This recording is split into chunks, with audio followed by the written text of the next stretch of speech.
Right, so this is the Mercedes Actros I've been driving for the last few days. It's a bit of a rarity really because it's an 18 tonner. So I just thought I'd show you the interior. If anyone's ever seen the really tall. With it being the 18 tonner, I think they sit slightly higher than the regular tractor unit. I think it's down to the chassis for the body. So I'm just going to have to put this down. Look at that, look how high it is.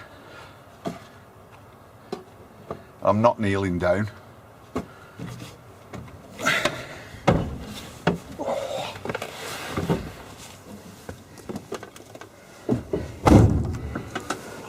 Right, so obviously, I mean, you know it's modern because look at the key. And if you don't know where the key goes when you first get in one, because ages ago I drove one of these and couldn't even find where to put the bleeding key. Well, I could, but I didn't realise it was there. So it just goes in there, and then you press your button, and that's your ignition on.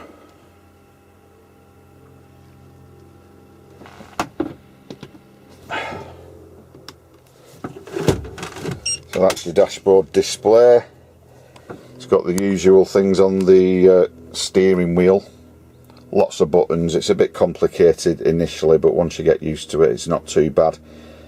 If you ever need to adjust the steering wheel, what you've got to do is get your left leg, see if we can see it, left leg under there. It's probably too dark, but if you put your leg as far as you can up and back, there's a button on the floor. You press that, and that's how you get your steering wheel adjusted. I quite like these cabs actually. They're very big, they've got the flat floor, and they're very sort of ergonomically designed for the driver. So rather like some of the other vehicles, we've got a decent passenger seat with enough room underneath to store things, and the seat floats up, so all you do is lift it and it clicks up like that, see?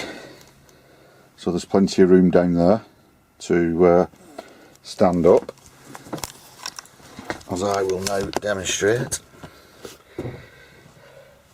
So I'm now stood up, look, all that room up here. You could even have a party. Ideal for getting changed, getting undressed and all that kind of stuff, rather than rolling around on a bed or trying to sit on your knees on one of the seats.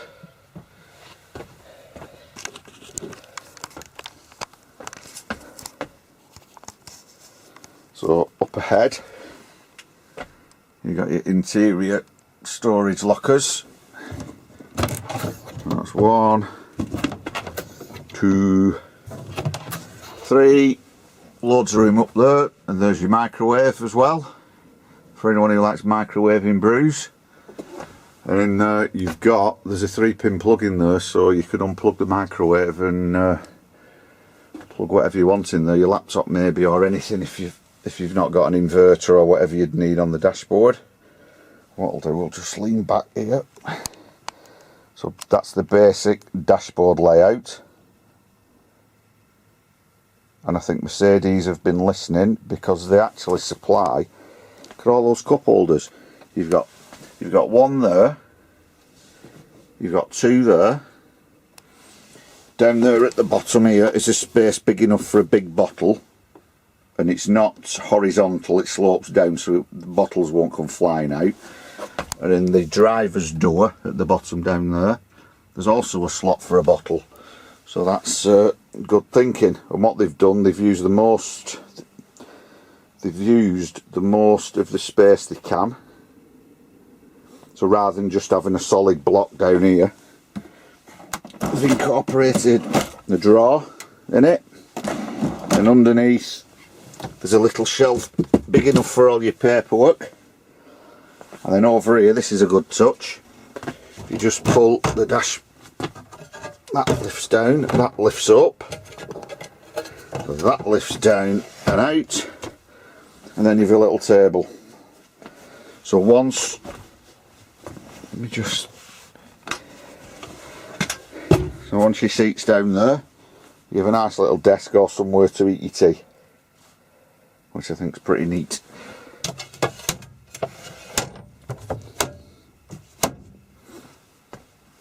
Not mega, but they've used the most of the space, haven't they? You've got that flat area on the dashboard as well, and obviously that flat area down there. Just close the lockers. Stand here, and then looking up. So obviously you've got your bed behind the seats with storage behind. There's room above the driver up there for more storage. The same on this side. You've got the netting at one end of one of the bunk beds, and you've also got controls on the bed for your interior lights and the night heater, which is good as well, so you don't have to get out of bed to start messing. So up here, I'm just going to press that, the same on that side, so just give me a sec.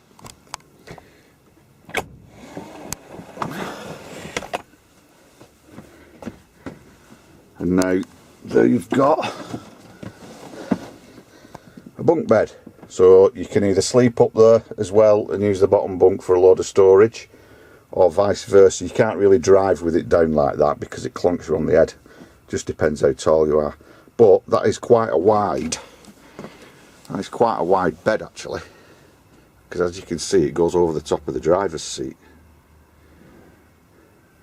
So that's another decent touch, using a lot of the space. And all you do, look at that, it's even got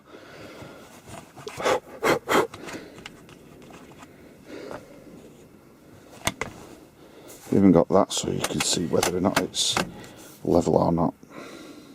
And to get it back up, you just push it all the way up.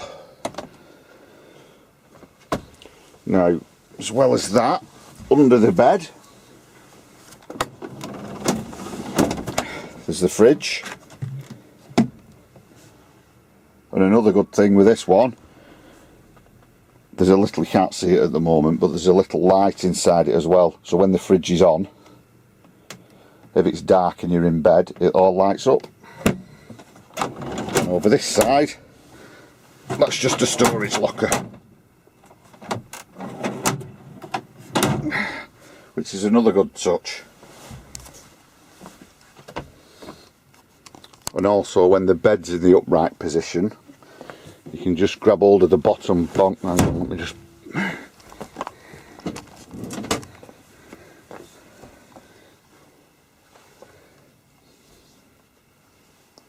Also as well as a storage box under the bed, which can double up as a bin.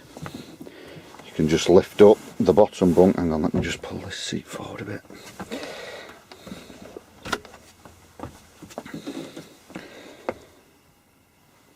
So as well as the storage in the fridge under the bed in the middle, if you actually lift the bed up,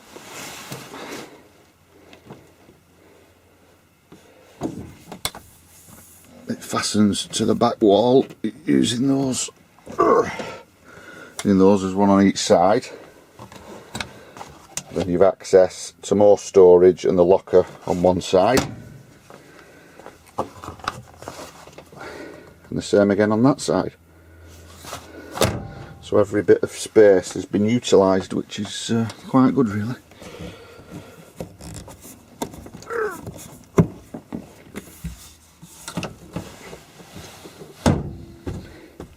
Pity I don't drive one of these more often. Right, so when you're looking at the dash, there's plenty of power sockets as well. So obviously 24 volt up there. And then if you go down this side, down the passenger side, there's two more there. Top one's 12 volt, bottom one 24 volt, which is handy. One problem actually was down here. You probably can't tell at the moment, but Mercedes-Benz spent millions and millions and millions developing this vehicle to make sure it was all ergonomically friendly and brilliant. And then what do? They put the hazard light switch directly behind the cup holder. So when there's a cup there, you can't see the hazard light switch, or you can't grab it.